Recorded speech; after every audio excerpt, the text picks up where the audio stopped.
lagi kita di sini. Untuk kali ini kita ke Toraja. Suku Toraja, sejarah, kepercayaan, budaya, kelas sosial dan upacara kematian. Selamat menonton.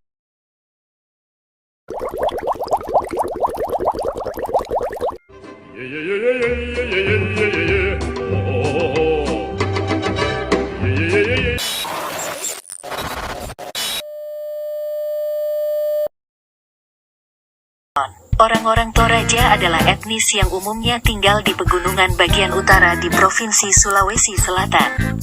Diperkirakan suku Toraja memiliki populasi sebanyak 1 juta jiwa.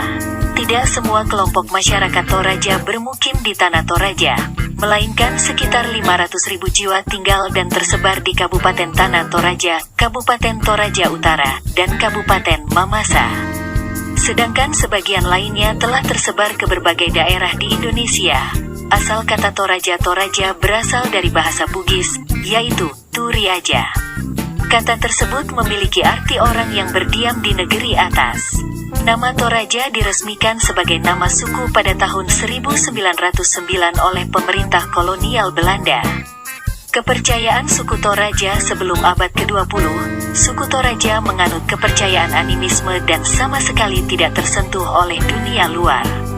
Hingga akhirnya pada awal tahun 1900-an, misionaris dari Belanda datang ke wilayah ini dan mengenalkan agama Kristen. Selain itu, sebagian lainnya menganut agama Islam dan kepercayaan animisme Aluk Tudolo. Orang Toraja mulai lebih terbuka terhadap dunia luar sejak tahun 1970-an, di mana selanjutnya tanah Toraja dijadikan ikon pariwisata Indonesia.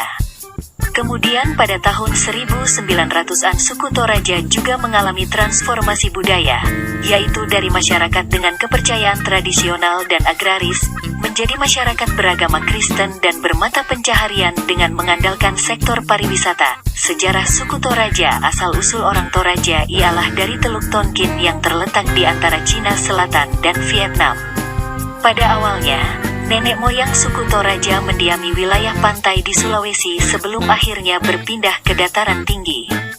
Belanda telah melakukan kegiatan perdagangan dan memiliki kekuasaan politik di Sulawesi sejak abad ke-17. Namun selama sekitar 2 abad mereka tidak memberi perhatian pada wilayah yang ditinggali suku Toraja, yaitu dataran tinggi Sulawesi Tengah. Alasannya sederhana, sebab daerah tersebut sulit dijangkau.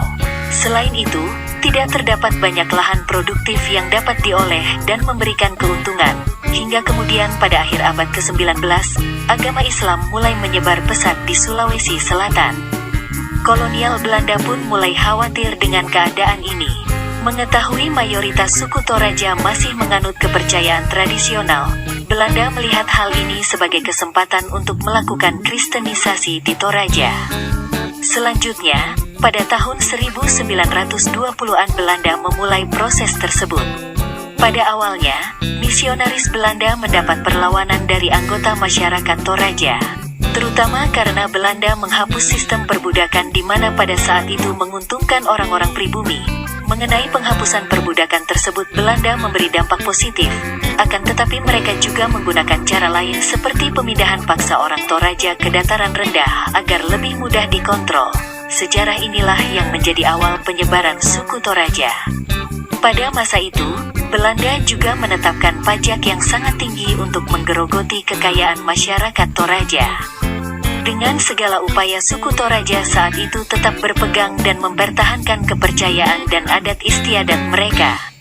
Hanya sekitar 10% yang berpindah kepercayaan menjadi Kristen di tahun 1950. Hal ini terjadi karena serangan penduduk Muslim di dataran rendah pada tahun 1930. Sehingga banyak orang Toraja yang pindah ke agama Kristen untuk mendapat perlindungan politik dari Belanda. Kemudian, setelah kemerdekaan NKRI terjadi pemberontakan oleh Darul Islam yang terjadi selama kurun waktu 15 tahun, tepatnya dari tahun 1951 hingga 1965. Darul Islam ingin mendirikan negara Islam di seluruh Sulawesi. Perang gerilya yang menguras tenaga selama 15 tahun tersebut menyebabkan lebih banyak orang Toraja berpindah dan memeluk agama Kristen. Keluarga dalam suku Toraja. Dalam tradisi suku Toraja, sebuah desa adalah satu keluarga besar. Masyarakat Toraja tinggal di rumah adat yang bernama Rumah Tongkonan. Setiap tongkonan memiliki nama yang dijadikan nama desa. Sistem pernikahan dengan sepupu jauh adalah hal yang biasa dilakukan. Tujuannya adalah untuk mempererat hubungan kekerabatan. Sepupu jauh yang dimaksud adalah sepupu keempat dan seterusnya. Sedangkan pernikahan dengan sepupu dekat sangat dilarang dan hanya diperbolehkan bagi kaum bangsawan. Hal tersebut dilakukan oleh kalangan bangsawan agar menjaga keturunan mereka tetap berada di darah yang sama. Tujuan lainnya adalah untuk menjaga agar harta mereka tidak tersebar. Sistem kekerabatan yang terbentuk dari pernikahan ini berarti mereka melakukan hubungan yang sifatnya timbal balik. Dalam arti, keluarga besar saling tolong-menolong dalam berbagai hal, mulai dari ritual kerbau, pertanian, hingga membayar hutang. Demikian yang dapat kami ulas untuk suku Toraja. Terima kasih sudah menonton. Jangan lupa like, komen, dan subscribe.